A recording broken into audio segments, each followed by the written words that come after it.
नमस्ते दोस्तों। श्री एस्ट्रो दीक्षा में आपका बहुत बहुत स्वागत है। मैं हूं आपकी दोस्त दीक्षा।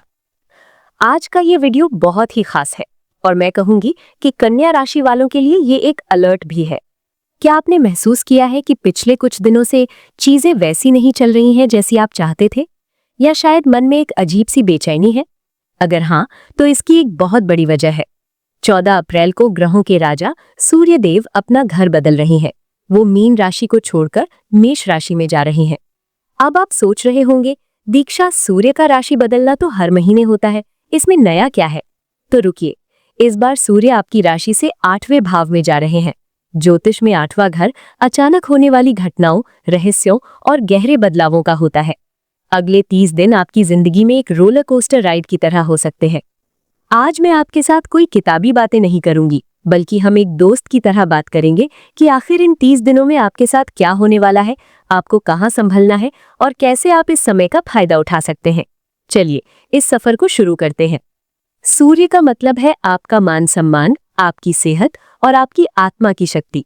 जब सूर्य मेष राशि में आते हैं तो वो बहुत ताकतवर यानी उच्च के हो जाते हैं। लेकिन कन्या राशि वालों के लिए वो ऐसी जगह बैठ रहे हैं जिसे दुष्स्थान कहा जाता है। सरल शब्दों में कहें तो आपके पास पावर तो बहुत होगी, लेकिन उसका इस्तेमाल कहाँ करना है, इसमें आप गलती कर सकते हैं। अगले 30 दिन यानी 14 अप्रैल से 14 मई तक का समय आपकी परीक्षा का समय है। 8वें भाव का सूर्य अक्सर छुपी हुई चीजों को बाहर निकालता है। हो सकता है कोई पुरानी बीमारी फिर से उभर आए या कोई ऐसा राज सामने आ जाए जो आपने छुपा कर रखा था। लेकिन घबराइए मत, हर बदलाव बुरा नहीं होता। ये समय खुद को गहराई से समझने का है। कन्या राशि के लोग वैसे तो अपनी सेहत को लेकर बहुत जागरूक होते हैं, लेकिन अगले 30 दिनों में सूर्य की तपिश आपकी स्वास्थ्य पर भारी पड़ सकती है। इस समय आपको पेट से जुड़ी परेशानियां जैसे एसिडिटी या इन्फेक्शन हो सकता है। बाहर का खाना बिल्कुल बंद कर दें। सूर्य सीधे तौर पर आपकी आंखों को प्रभावित करता है। अगर आप स्क्रीन पर ज्यादा काम करते हैं तो थोड़ा ब्रेक लें। 8वें भाव का सूर्य मन में अज्ञात भय पैदा करता है। आपको ऐसा लग सकता है कि कुछ बुरा होने वाला है, जबकि असल में वैसा कुछ नहीं होगा। ये सिर्फ आपकी सोच का खेल है। सुबह जल्दी उठकर ताजी हवा में सांस लें और खूब पानी पिएं।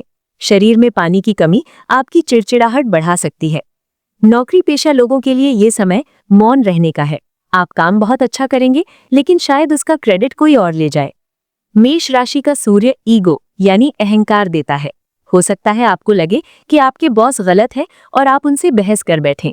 मेरी बात मानिए, इस महीने चुप रहने में ही भलाई है। 14 मई के बाद स्थितियां अपने आप सुधर जाएंगी। अचानक आपके ऊपर नई जिम्मेदारियां डाली जा सकती हैं। इसे बोझ न समझें, बल्कि एक मौके की तरह देखें। अगर आप पार्टनरशिप में काम करते हैं तो पैसों के लेन देन में पारदर्शिता रखें। कोई भी नया बड़ा इन्वेस्टमेंट 14 अप्रैल से 14 मई के बीच करने से बचें। 8वां भाव पैतृक संपत्ति और अचानक धन का भी होता है। तो एक तरफ जहां आपके खर्चे बढ़ेंगे, वहीं दूसरी तरफ कहीं से रुका हुआ पैसा मिलने के योग भी बन रहे हैं। इस महीने किसी को भी पैसा उधार न दें, क्योंकि उसके वापस आने की उम्मीद बहुत कम है। अगर आपका कोई सरकारी काम या टैक्स से जुड़ा मामला अटका हुआ है तो उसे जल्दी निपटा लें। लापरवाही से पेनल्टी भरनी पड़ सकती है। शेयर मार्केट या किसी भी तरह के जोखिम वाले काम में इस महीने हाथ ना डालें। सूर्य यहाँ आपको लालच दे सकता है, जिससे नुकसान होने की संभावना है। घर परिवार के मामले में कन्या राशि वालों को अपनी जुबान पर कंट्रोल रखना होगा। आपकी कही हुई एक छोटी सी बात घर का माहौल बिगाड़ सकती है। शादीशुदा लोगों का अपने ससुराल वालों के साथ मनमुटाव हो सकता है। बात को ज्यादा न बढ़ाएं। आपके पार्टनर की सेहत थोड़ी नरम रह सकती है। उन्हें आपकी जरूरत होगी, इसलिए उनके साथ समय बिताएं। जो लोग रिलेशनशिप में हैं, उनके बीच गलत फहमियां हो सकती हैं। एक दूसरे पर शक करने के बजाय खुलकर बात करें। जो बच्चे पढ़ाई कर रहे हैं या किसी कंपटीशन की तैयारी कर रहे हैं, उनके लिए ये समय मिला जुला रहेगा। आपका मन पढ़ाई से भटक सकता है और आप शॉर्टकट ढूंढने की कोशिश करेंगे। याद रखिए, सफलता का कोई शॉर्टकट नहीं होता। अगर आप रिसर्च या साइंस के स्टूडेंट हैं तो ये समय आपके लिए बहुत शानदार है।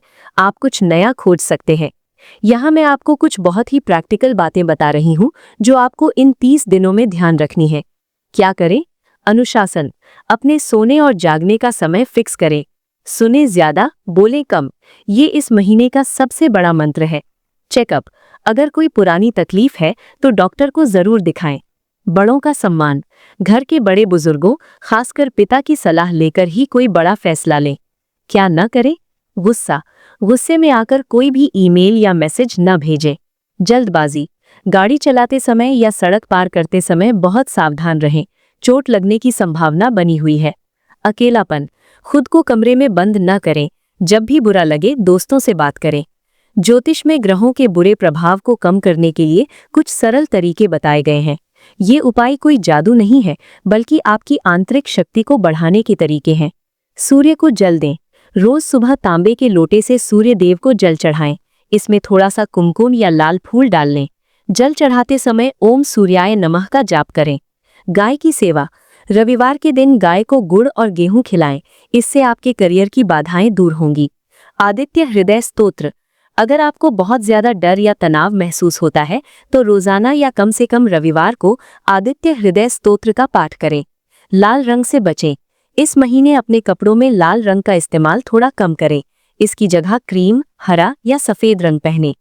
मेरे प्यारे कन्या राशि के दोस्तों, मुझे पता है कि 8वें भाव का नाम सुनते ही लोग डर जाते हैं, लेकिन डरने की कोई बात नहीं है। ये समय आपको तपाने का है ताकि आप सोने की तरह चमक सकें। परिवर्तन ही प्रकृति का नियम है। अगर आज चुनौतियां आ रही हैं तो यकीन मानिए ये आपको भविष्य के लिए तैयार कर रही हैं। आप कन्या राशि वाले बहुत बुद्धिमान होते हैं। आपके पास चीजों को बारीकी से देखने की क्षमता है। अपनी इसी ताकत का इस्तेमाल कीजिए। अगर कोई आपसे बुरा व्यवहार करे तो उसे आपकी कमजोरी मत समझिए।